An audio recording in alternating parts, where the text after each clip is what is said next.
Getting an Alberta peach tree in the ground here. Late February, trying to beat the heat, getting that late winter, early spring planting in. Got this peach tree out in the open so I can get plenty of airflow. Hopefully we'll get peaches on that in the next 2 or 3 years. This is what I'm doing in my backyard to beat the crazy summer heat, getting some mulch down around some privacy hedges. One of those died over the winter, so we transplanted some raspberries, trying to get the most out of what we planted last year. Also really touching up some of the shade areas. This is our very back Zone 5 edge where the kids love to hang out under these low-hanging branches. So trimming some of the lowest branches so they can get in there walking, also riding four-wheelers and go-karts, so that when the heat hits in mid to late summer, we can enjoy these areas back here in the shade where it's significantly cooler. Transplanted a little pecan tree that the squirrels planted for us here. That was in the garden, so we moved it to the back in a naturally mulched area. That's an American beautyberry bush, which all died but that one because of the heat. Learning those just need to be in the shade, kind of like us during the summertime. This is an area with a bunch of wild onions growing. We had mulched that last year, so you can tell that the soil is just more fertile over there. Trying to get some things going in there. Those onions help loosen up the soil, so next year this time we can probably get some more fruit trees and fruiting bushes in that area. Look at all that water in the pond. This time of year is kind of the prime time. All that winter rain, early spring rain holds because the temperatures aren't high. But then we start planting around the pond to shade the pond as much as possible so we don't lose so much water to evaporation. You can see that cottonwood right there was just a little twig we transplanted from a bigger cottonwood a couple years ago.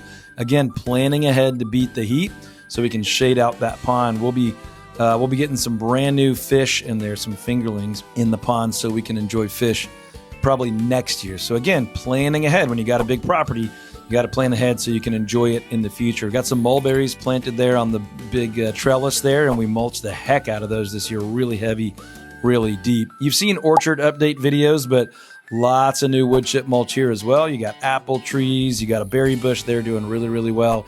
Checking irrigation to make sure we can get these trees all established before the heat hits. There's a Dorset Golden. That's our most successful tree. That one right there.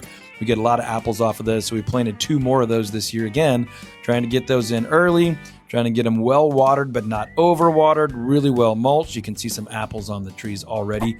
Those will be eating late summer. So we're babying all these trees now to get them really healthy so we have a great summer growing season, and then we can have a really great late summer, early fall harvest season on apples, pears, peaches, all kinds of other stuff. Our goal is to have fruit ripening all throughout the late spring, all throughout the summer and into the early fall, whether it's tree fruit, it's berry vines or whatever. You can see a bunch of different trees here, some newer apples, some newer pears, some established figs coming up here in just a minute.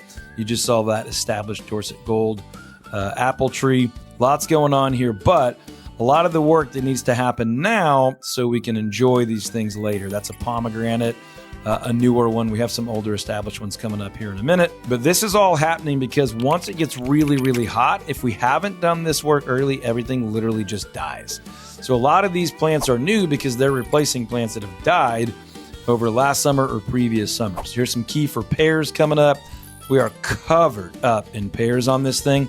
I'll need to start thinning those out really, really soon so we don't break too many branches and demand too much of the limited amount of nutrients that these trees have.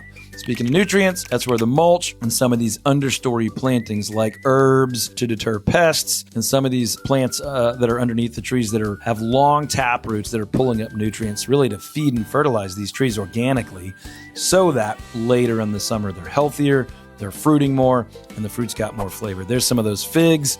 Lots of brand new early figs coming on there that will be ripening multiple times throughout late spring and summer. There's another one there. Some crepe myrtles in the middle. Those will flower and bring in pollinators and a little bit of shade. There's another persimmon right there.